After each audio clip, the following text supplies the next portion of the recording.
Hi, welcome back. We are going to be talking now a little bit about why popularity is so important. How come this is something that is affecting us so much when we're young? And how come it's something we seem to kind of gravitate towards for the rest of your lives?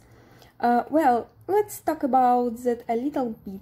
One thing I'm going to point out is the idea that this has become really explicit. Have you ever noticed recently, if you're on the web, there's a lot of information about what's trending, whether you're on Twitter or whether you're just even looking at a news story or anything you see. You'll sometimes see these graphics that talk about how many times has a story been tweeted, or how many have liked it on Facebook, or how many comments are there, and often that writes at the top of the story. In fact, even after you're done reading the story, there's maybe those icons again, encouraging you like you should tweet about it, you should like it on Facebook. Why is that happen? We were kind of almost grown accustomed to it. I think one of the reasons why this is happening is because it's based on this fundamental premise. That if we see that a lot of people are really interested in something, we will think somehow it's good, it's important. We want to do what everyone else is doing, even if we resist that idea and we think, no, I'm an individual, I don't just conform. Still, we were kind of a bit influenced by that. We think, well, if that's something that 3,000 other people have liked, then it must be something really important that I need to look at.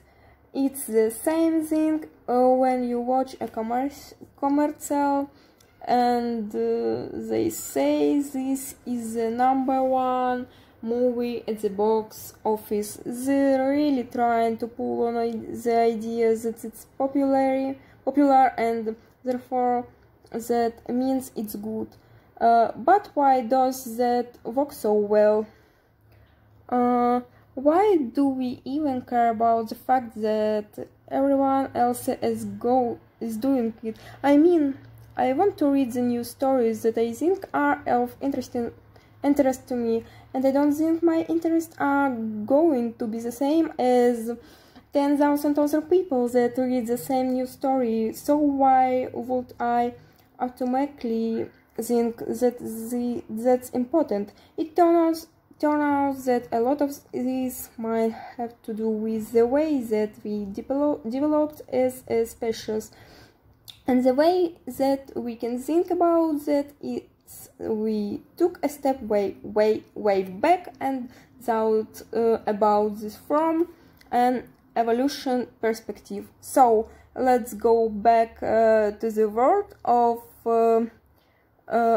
caveman and cavewoman and really thought about what life was like at the time, because that's how we develop the brains we have today.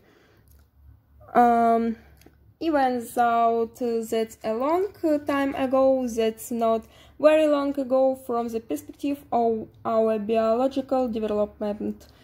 So there are lots of ways that what happened back then is still influenced us today, and it's still influencing how our brains work.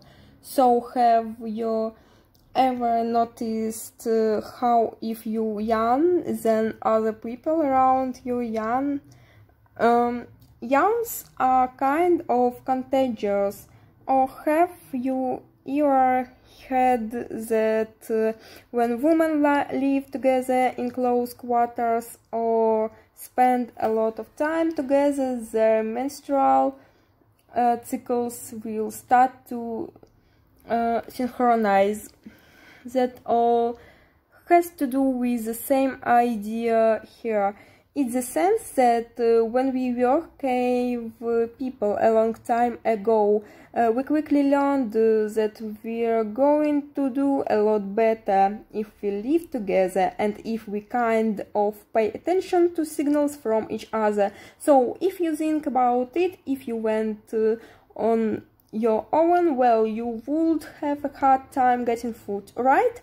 And if you got food and you killed something like a giant wilder beast or whatever, you're not going to be able to eat all of that all by yourself. So it's really inefficient.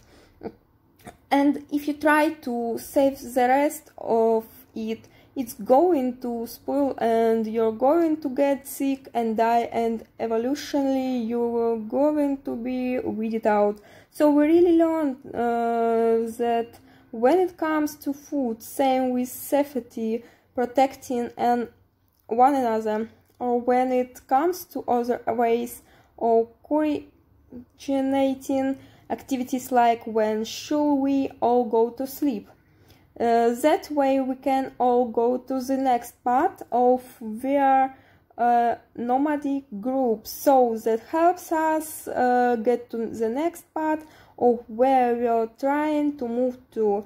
It would be good if that was synchronized and we were in a herd and we learned to be a herd. And the more you stay in the herd, the more you sleep when everyone sleeps. That way we can all work together and move together at the same time. The more that everyone stops to give birth or to conceive new babies, that should all happen at the same time. We should all eat together, we should all protect each other. If you are living that head, then those things will be threatened. You won't get food, you won't be safe, you won't stop at the same times as other, and you might get kicked out, you might be alone, you might be unsafe, and that's not food for you. The people that did, they were weeded out through natural selection, where all the people survived by learning to pay attention to what the head has to say. It turns out that has had a really cool, indelible effect on how our brains are put together. But we just recently discovered this in ways that we kind of didn't even expect. So there have been a lot of researchers that have been interested in understanding how the brain works, and in particular there have been a lot of people that have looked at how the brain kind of lights up in a fMRI, let's say when we experience pain. So what I mean by that is there have been a lot of studies where they have asked people to lay down in fMRIs. They are kind of lying there, and they show them a screen over their head, and they give them an opportunity to experience some types of stimuli. Now, in some cases, those might be real life stimuli. So while their hand is sticking out of the fMRI, they might get a little prick or some sort of painful stimulus. And when that happens, the fMRI world allows them to see what areas of the brain are kind of light up, and what we learned was very reliable for a very long time. We're seen in research what there are particular areas that tell us that we are expressing pain, and the areas that tell us it's time to start regulation this pain and doing something about it. Now, the parts of our brain that signal pain, it's really important, because the brain is our ways of, it's brain's way of telling us something very serious is happening, you need to something about it. This is going to threaten your survival. So pain is kind of the most powerful signal that our brains can give us to tell us that if we don't do something soon, we may die or our species may be in trouble. Well, an interesting thing happens. So there were some research, including Naomi Eisenberg from UCLA, who decided to do some studies looking at people in the fMRI machine in the magnet, and they asked them to, instead of getting real pain, they asked them to participate in some interactions where they were getting included by others. And the way that this worked was, sometimes there were real people that folks were communicating with while they were in the magnet, and sometimes they were just pretend, but either way the experiments put it together, so the person of the fMRI magnet thought that they were being included and the others were choosing not to interact with them. So in a way it was kind of like they were getting a signal says you are getting kicked out of the head, you're not part of the group anymore, you are getting included. It turns out they were very surprised to find that when people got to the signal to say that they were getting included, the parts of their brain that lit up were the parts of the brain that lights up when we experience real physical pain, and this kind of led to the idea that there might be something called social pain. We experience social inclusion in the exact same way that we experience physical pain. In fact, there's even research to say that if you take a Tylenol, then that helps your social pain go down, just like it helps your physical pain go down. So maybe this is why even the way that we saw it in English, our language, tends to mirror the idea of pain. We talk about heartbreak or homesickness. It's the idea that we experience physical symptoms from a social rejection experience, so it kind of suggests that there's some way that the lack of popularity makes an experience pain, and our brain is telling us with its most powerful signal, you need to do something about this.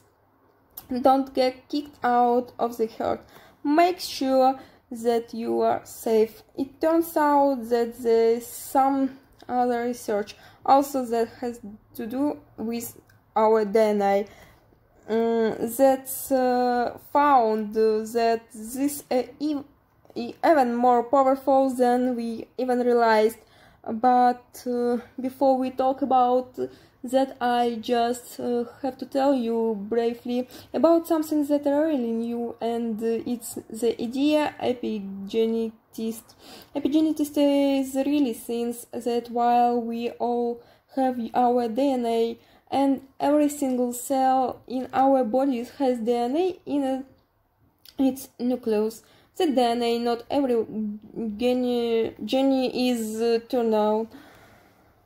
Some genes turn on later on, some genes never turn on.